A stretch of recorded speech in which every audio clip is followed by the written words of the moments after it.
When 12-year-old Xavier Musk decided to bring home a drenched homeless boy he befriended at the library, no one could have predicted the profound impact it would have on the Musk family. What started as a simple gesture of kindness on a rainy Tuesday afternoon would soon unveil a truth so astonishing that even the world's richest man would be left speechless. The boy Xavier rescued from the streets wasn't just a homeless child, he was someone who would turn Elon Musk's carefully curated world upside down. Rain lashed against the tall windows of the Musk mansion. Mrs. Winters glanced at the clock again. It was 4:15 p.m., and Xavier was late. Unlike his siblings, 12-year-old Xavier Musk despised being picked up from school in fancy cars. He insisted walking helped him think. "Should we call Mr. Musk?" asked Thomas, one of the security guards. Mrs. Winters shook her head. "Give him 10 more minutes. You know how Xavier loves stopping to inspect bugs and plants." Just then, the front door's security panel beeped. On the monitor, they saw Xavier's soaked face peering into the camera, but he wasn't alone. "Mrs. Winters, I'm home, and I brought a friend for dinner," Xavier's voice crackled through the speaker. Mrs. Winters pressed the button to unlock the door. "A friend?" He didn't mention bringing anyone home. The heavy front doors swung open, and Xavier burst in, dripping water everywhere. Behind him stood a boy, about 13 years old, his dark hair plastered to his head from the rain. His jeans were soaked, and through the holes in his sneakers, Mrs. Winters could see his drenched socks. He carried a bulging backpack, and his thin jacket did little to keep him dry. "Mrs. Winters, this is Finn. He's joining us for dinner tonight," Xavier announced, shaking his wet hair like a dog. Mrs. Winters tried to maintain a welcoming smile, but inside, she felt a surge of unease. Mr. Musk hadn't mentioned guests for dinner, and this boy clearly wasn't from Xavier's private school. His clothes were worn, and his eyes held a familiar look Mrs. Winters recognized from her days working at a youth shelter before joining the Musk household. "Hello, Finn," she said warmly. "Let's get you boys dried off first." Finn hesitated at the threshold. "I can wait outside if it's a problem," he said softly. "Xavier just said I could grab a bite." "Nonsense," Xavier interjected, grabbing Finn's arm and pulling him inside. "Dad won't mind. He always says we should help people." Mrs. Winters exchanged a glance with Thomas, who nodded and headed to his security office to quietly alert the rest of the staff. "Follow me, boys. Let's find you some dry clothes. Finn, you look about the same size as Xavier's older brother, I'm sure we can find something that fits." As they walked through the grand foyer, Mrs. Winters noticed Finn's wide-eyed gaze. The ceiling soared 3 stories above them, and a sweeping staircase curved to the second floor. Through open doors, they glimpsed rooms filled with elegant furniture, massive TVs, and cutting-edge gadgets. "Your house looks like a museum," Finn whispered to Xavier. Xavier laughed. "Wait till you see my room. I've got a slide that goes from my bedroom to the playroom." While the boys chatted, Mrs. Winters sent a quick text to Mr. Musk's personal assistant. "Xavier brought home an unknown boy. Appears homeless.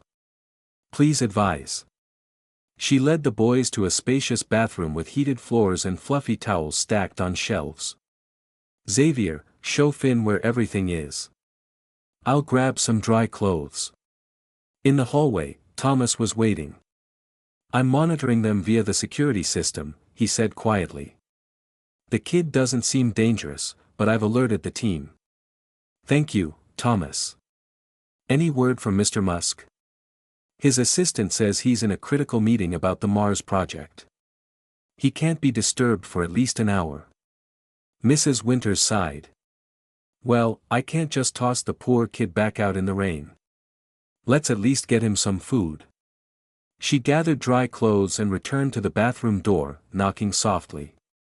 "I'll leave these here for you, Finn. Come down to the kitchen when you're ready." 20 minutes later, the boys appeared in the kitchen.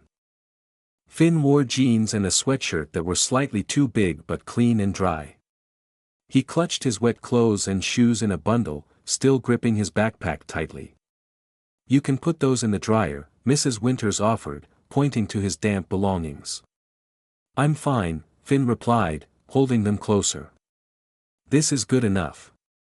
Mrs. Winters recognized the look of someone unwilling to part with their only possessions, even temporarily. "Are you hungry?" she asked.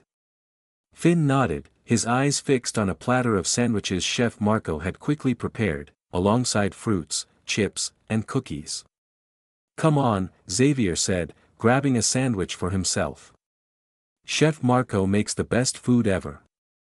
Finn cautiously took a sandwich and nibbled a small bite, then, unable to hold back, took 3 large bites in quick succession. "When did you last eat, Finn?" Mrs. Winters asked gently. Finn swallowed and wiped his mouth with the back of his hand. "Yesterday. The library I go to was closed today for some event." Mrs. Winters and Chef Marco exchanged a look. "How did you two meet?" Marco asked, sliding another plate toward Finn. "At the library," Xavier answered, mouth full of chips. "Finn knows everything about rockets, even more than me, and I'm the son of the rocket guy." He laughed. Finn gave a small smile. "I just read a lot. You can stay at the library all day." Just then, Mrs. Winters' phone buzzed, a message directly from Mr. Musk, not his assistant. "Tell Xavier I'll be home in 20 minutes. And don't let his friend leave." Mrs. Winters nearly dropped her phone. Mr. Musk never left meetings early, especially Mars-related ones. "Boys," she said, keeping her tone casual, "Mr. Musk will be home soon. He's looking forward to meeting you, Finn." Finn nearly choked on his sandwich. "Elon Musk is coming here because of me?" His face paled. "Maybe I should go. I don't want to cause trouble." "No way," Xavier said, grabbing Finn's arm. "Dad wants to meet you. He never wants to meet my friends. This is so cool." Mrs. Winters watched as the kitchen staff pretended to be busy, sneaking glances at Finn. Word of the unexpected guest had spread quickly through the mansion. Everyone was curious about the boy who'd caught Xavier's attention and now, apparently, Elon Musk's. As they awaited Mr. Musk's arrival, Mrs. Winters wondered what had prompted him to rush home. In all her years with the family, she'd never seen him alter his schedule for something like this.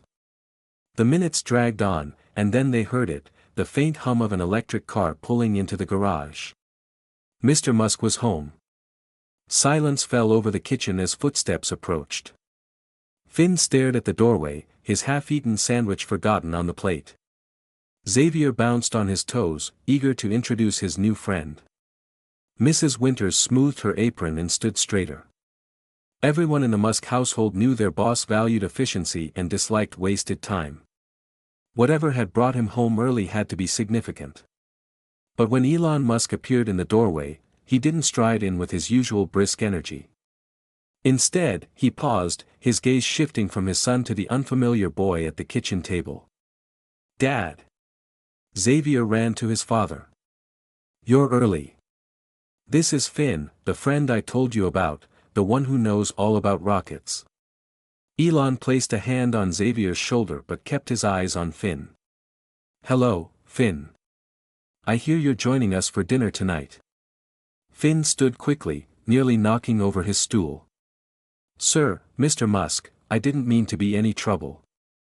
Xavier just said I could grab a bite, but I can leave now." He reached for his still damp backpack. "No need," Elon said, his voice surprisingly gentle. "Finish your meal. Mrs. Winters, please prepare the blue guest room. And maybe find some more clothes that might fit our guest." Mrs. Winters blinked in surprise. "Of course, Mr. Musk." As she left the kitchen, she overheard Elon asking Finn about the books he'd read at the library. The tension in her shoulders eased slightly. Whatever was happening, Mr. Musk didn't seem upset about the unexpected visitor. In the blue guest room, Mrs. Winters made the bed and laid out fresh towels in the adjoining bathroom. Through the mansion's security system, she could hear the conversation continuing in the kitchen. Mr. Musk had moved from books to asking Finn about his favorite school subjects.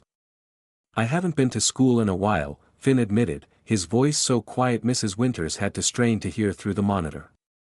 "Since when?" Mr. Musk asked. "Since my grandma died, about 3 months ago." There was a pause. "And where have you been living since then?" Mr. Musk's tone remained steady, betraying no emotion. "Different places," Finn replied vaguely. "I found a spot in Oakwood Park where the guards don't check often. There's a nook behind some bushes where I can keep my sleeping bag." Mrs. Winters paused mid-fluff of a pillow, listening intently. "What about other family? Parents?" Mr. Musk asked. "My mom died when I was 6. Never knew my dad. It was just my grandma. And no one from social services came to help after your grandma passed."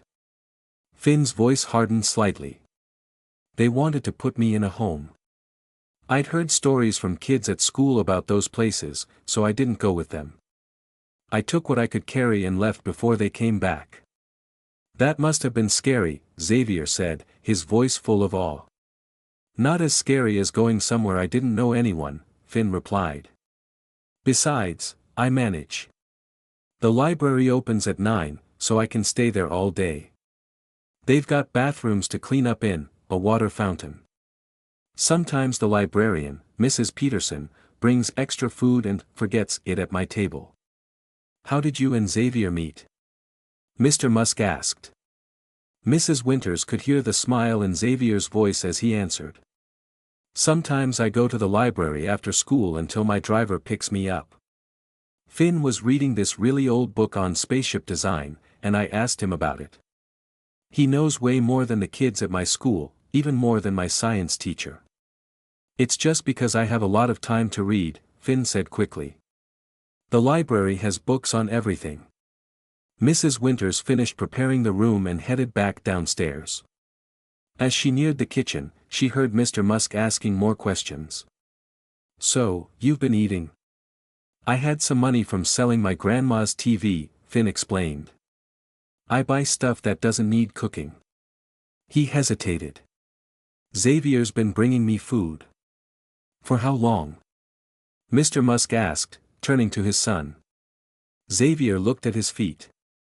"About 2 weeks, just sandwiches and leftovers from my lunch. I always tell Chef Marco I'm super hungry, so he packs extra." Chef Marco, quietly cleaning nearby, raised his eyebrows but said nothing. "It was pouring today," Xavier continued, "and the library was closed. I found Finn sitting under a bus stop, soaked and shivering. I couldn't just leave him there." Mrs. Winters entered the kitchen just in time to see Mr. Musk nod thoughtfully. He didn't seem angry about his son's secret food deliveries, instead, he looked proud. "The blue room's ready, Mr. Musk," she said. "Thank you, Mrs. Winters." He turned to Finn. "We have plenty of space here. You can stay the night." Finn's eyes widened. That's really kind, but I don't need charity." "It's not charity," Mr. Musk replied simply. "It's a safe place to sleep. You can leave tomorrow if you want, but it's still raining, and from what Xavier's told me, you're good company." Finn looked like he might argue, but then a massive yawn escaped him. "When was the last time you slept in a real bed, Finn?" Mrs. Winters asked softly. Finn shrugged. "At my grandma's, I guess, before they came to take everything after she passed." "Then it's settled," Mr. Musk said. "One night, no strings attached." He stood from the kitchen stool. "I need to make a few calls. Xavier, why don't you show Finn around, maybe find some books from your collection he hasn't read?" Xavier jumped up excitedly. "Come on, Finn. Wait till you see my room. I've got all the books on Mars colony design, and Dad even gave me some real SpaceX blueprints." As the boys left the kitchen, Mrs. Winters noticed Finn still clutching his backpack. She wondered what treasures it held, likely everything he had left in the world. Mr. Musk lingered in the kitchen, watching them go. Once they were out of earshot, he turned to Mrs. Winters. "Did he eat enough? He looks exhausted." "Chef Marco made plenty," she assured him. But I think he didn't want to seem greedy. He only took small portions until we insisted. Mr. Musk nodded. Dinner's at 7. And Mrs. Winters, thank you for not turning him away. Of course not, sir, she replied, surprised by the comment. He's just a kid. Yes, Mr. Musk said, a strange expression crossing his face. Just a kid, fending for himself on the streets, sleeping in bushes.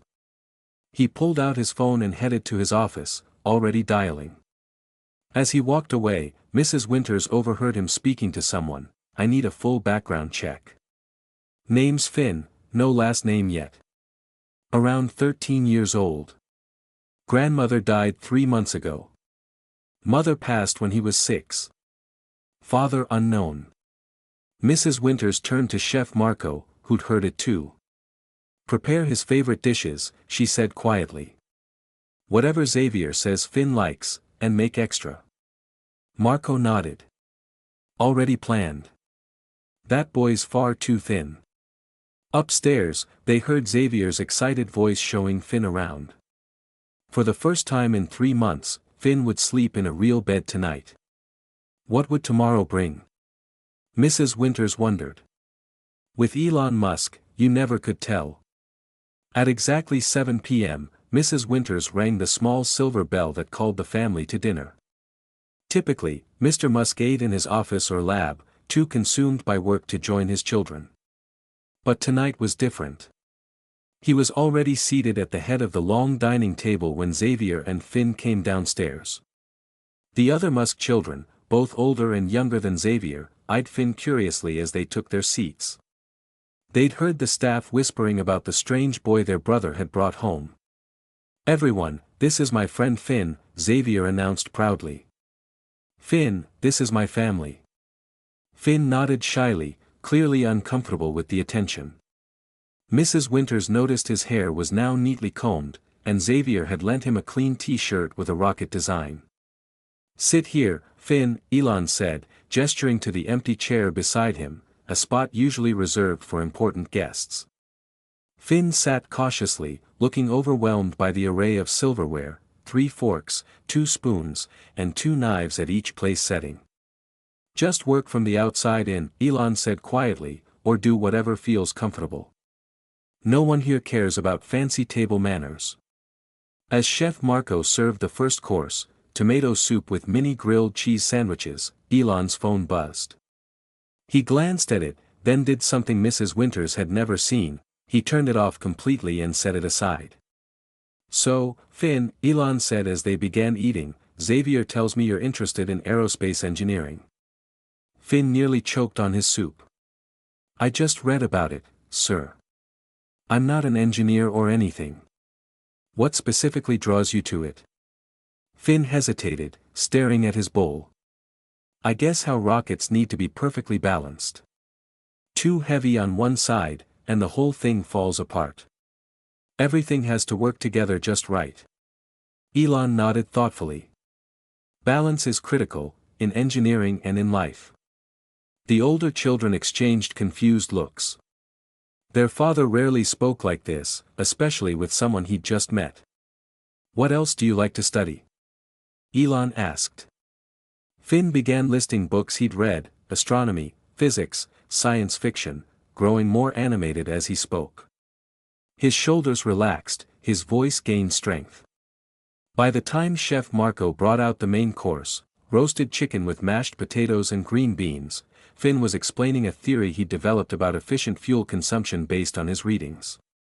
That's actually quite similar to what we're working on at SpaceX, Elon said, sounding genuinely impressed. Really? Finn's eyes widened. I mean, it just seemed logical. If you could recapture even a small percentage of the energy lost during combustion. Exactly, Elon interrupted, reaching for a napkin. He pulled a pen from his pocket and started sketching a diagram. We're trying to do something like this. Soon, the dinner plates were pushed aside, and the table was covered with napkins filled with drawings and equations. Elon and Finn dove deep into a discussion about rocket propulsion. With Xavier trying to keep up. The other children had long lost interest and asked to be excused. Mrs. Winters watched in astonishment. In all her years with the Musk family, she'd never seen Elon so engaged with someone so young, not even his own kids. It was as if he'd forgotten everyone else in the room. But wouldn't that create too much heat? Finn asked, pointing to part of a sketch. That's the challenge, Elon admitted. We're working on a new cooling system, but it's not quite there yet. Finn chewed his lip thoughtfully, then grabbed another napkin. What if you tried something like this? He quickly sketched an idea, his thin hand moving with surprising confidence. Elon stared at the drawing, then at Finn. A strange expression crossed his face, something between shock and recognition. That's innovative, he said finally. Very innovative. Where did you learn to think like that? Finn shrugged. Nowhere special. I just read a lot and think about stuff. Elon studied him silently for a moment. Dad, Xavier interjected, stifling a yawn, can Finn see your private workshop? The one with the cool prototypes? Mrs. Winters tensed. Mr. Musk's private workshop was off limits, even to most of his engineers. To her shock, Elon nodded. Maybe tomorrow. It's getting late. He turned to Finn. Would you like to see it? Finn's eyes lit up. Yes, sir. I'd love to. Then it settled. Elon gathered the napkins with their sketches. I'll keep these. Some of your ideas are worth exploring further. Finn blushed, clearly unaccustomed to praise from adults, let alone someone like Elon Musk. Mrs. Winters, Elon said, standing, would you show Finn to the blue room? Make sure he has everything he needs for the night. Of course, Mr. Musk. She stepped forward. This way, Finn. Can I come too? Xavier asked eagerly. No, it's time for your homework, Elon said firmly. You'll see Finn in the morning. Xavier groaned but didn't argue. Good night, Finn. Tomorrow I'll show you the rest of the house. Finn followed Mrs. Winters upstairs, still clutching his backpack. When they entered the blue guest room, his eyes widened at the sight of the large bed, the flat-screen TV on the wall, and the garden view through the window. The bathroom's there, Mrs. Winters explained, pointing to a door. You'll find new toothbrushes, toothpaste, and anything else you might need. There's clean pajamas in the drawer. This concludes our narrative journey. I trust you found this gripping saga of intrigue, cutting-edge innovation, and astonishing discoveries captivating. From where are you tuning in today? I'm curious to learn which corner of the globe this tale has touched. If this escapade held your interest, please give this video a thumbs up and consider subscribing to the channel for a steady stream of compelling, mind-expanding stories just like this one. Fresh material is posted frequently, ensuring you're always in the loop for the newest spellbinding adventures. Be sure to pass this video along to your loved ones and friends. It's a great way to share positivity and insight while expanding our circle of story enthusiasts. Your encouragement is invaluable. Thank you for joining me, and I look forward to welcoming you back for the next tale.